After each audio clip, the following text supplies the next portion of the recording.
Greetings DIYers, and welcome to this video showing you how to change the oil and filter on a Ford Fiesta Mk7. This is my wife's car. It's a 2010 1.4 diesel and it's got about 16,000 miles on the clock.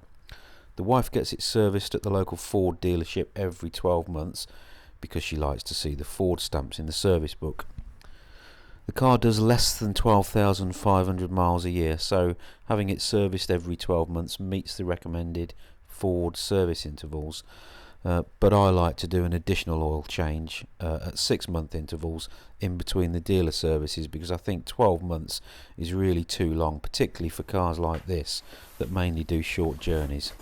I actually used a vacuum pump this time to change the oil. First time I've ever used one of these.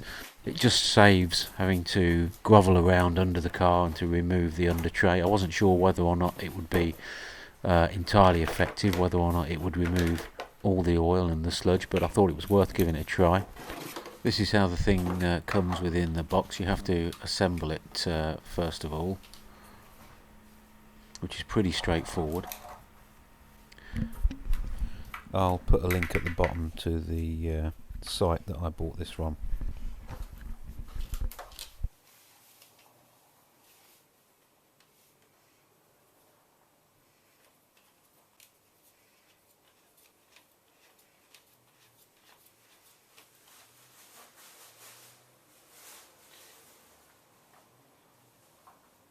Before using this vacuum pump, the instructions advise you to run the engine for about 5 minutes. I guess just to thin the oil a bit and to ensure that any sludge within the engine is actually suspended within the oil before it's vacuumed out.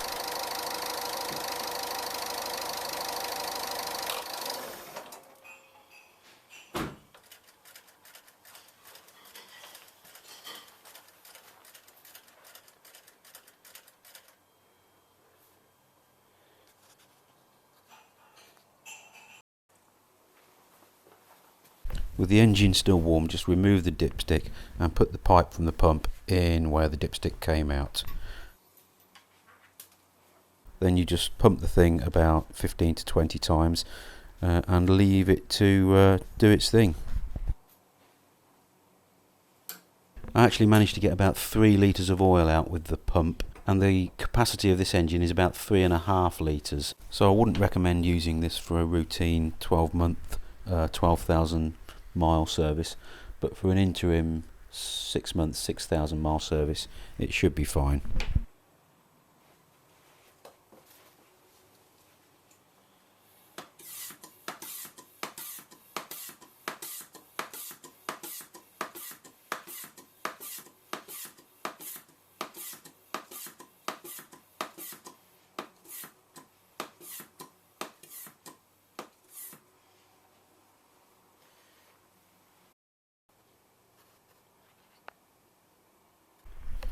Next job is to remove the old oil filter, which is located on the right hand side of the engine.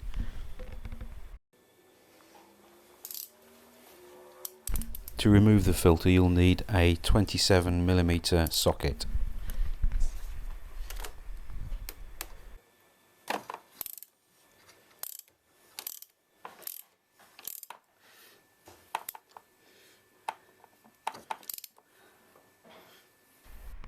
I'd also recommend wrapping a piece of old rag around the old filter so that when you take the old one off, any spillage of oil will be caught and soaked up by the rag.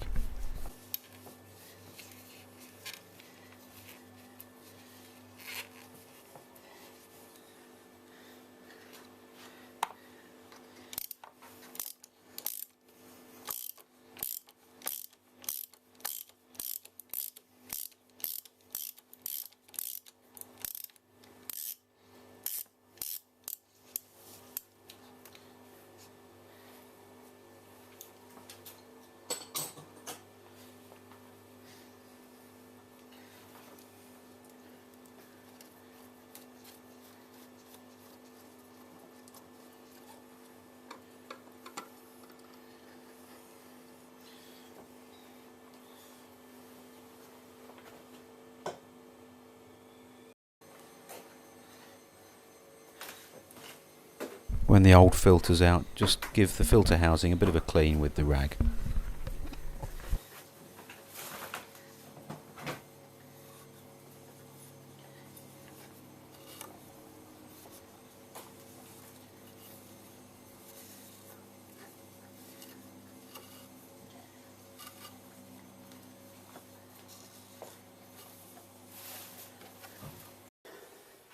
Here we have the old filter on the bench still attached to the plastic cap. I always use genuine Ford filters as a replacement because I don't think it's worth risking using an inferior pattern part just for the sake of saving perhaps a couple of quid.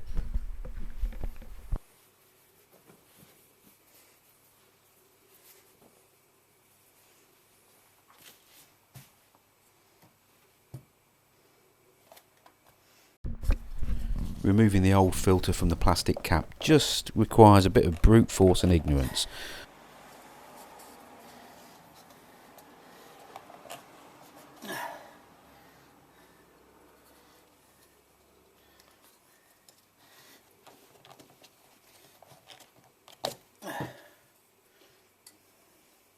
It's a messy job, so I would recommend wearing gloves if you've got them, which I have, but like a complete tool forgot to wear them.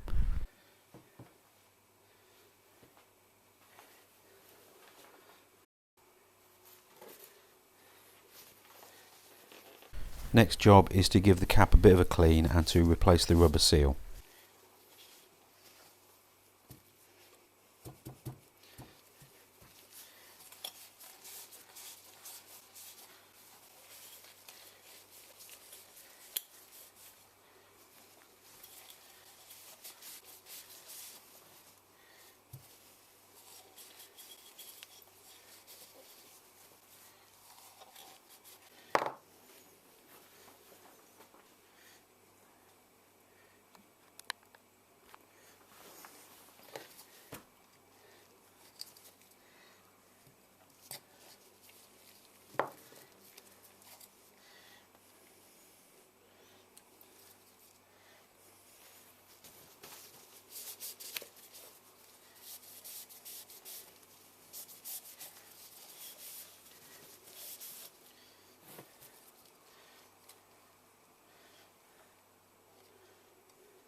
Putting the new filter in just requires a bit of brute force again to just shove the filter in onto the cap.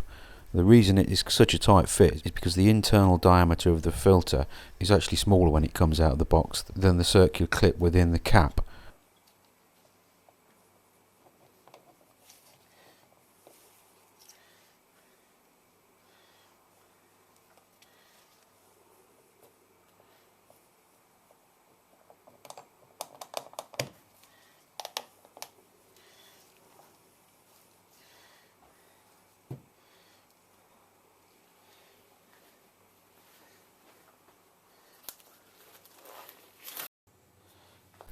Having fitted the filter inside the cap, I then realised that there was a plastic lug on the top of the filter that actually needs to be located within a hole in the filter housing, so it's probably better to fit the filter into the filter housing first rather than the cap.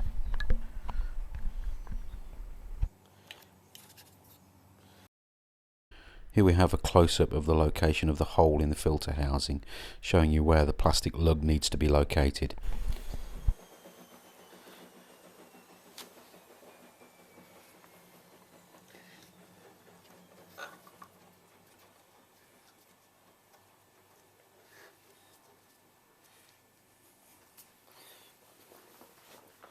Although probably strictly not necessary, I actually think pushing the filter into the cap before fitting it in the filter housing on the car actually helps to make fitting the cap a bit easier by slightly opening up the internal diameter of the filter on the cap end.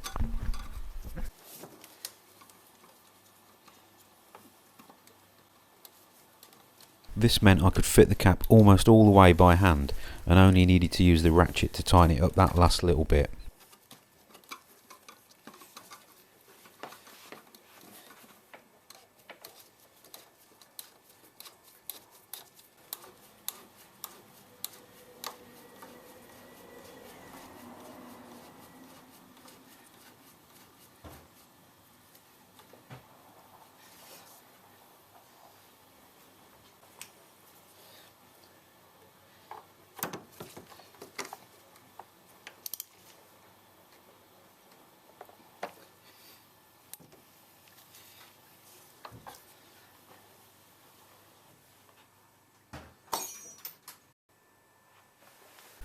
I know there are a lot of opinions on engine oil, but I like to use a good quality oil, and you don't need to pay a fortune for it.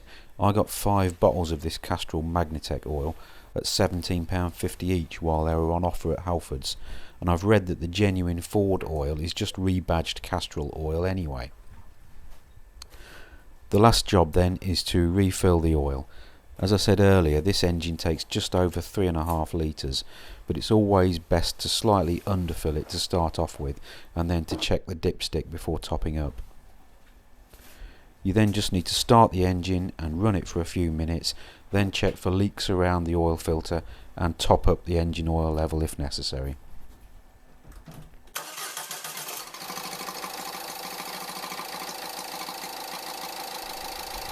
You may find, like I did, that the engine is quite noisy when it first starts up, but it should settle down within a few seconds once the oil is circulating and up to pressure.